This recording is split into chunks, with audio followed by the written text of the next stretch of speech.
بعد کلی پارتی بازی بالاخره تونستی شیفت شب پاساژ نصر رو بگیری. یه پاساژ بزرگ میونه حاشیه جاده تهران کرجی که تک و توی پیش میاد یه نفر اونجا سر بزنه. حالت خیلی ساده است. دوربین رو چک کن، گشتاتو ثبت کن و تا نیمه شب تمام دلا رو قفل کن و هرگز قوانین رو فراموش نکن.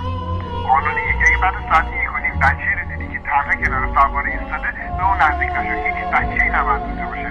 اگه برات دست تکون داد برگرد و به راهت ادامه بده و به سمت پله‌های شرقی فرار نکن.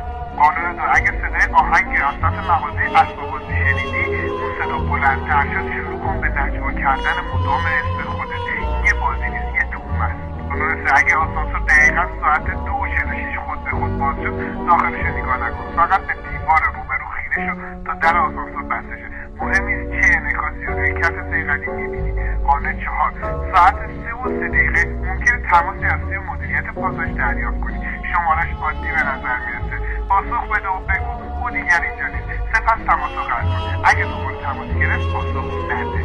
موفق باشی و این پیج رو حتما برای گرفتن راهنمایی بیشتر دنبال کن.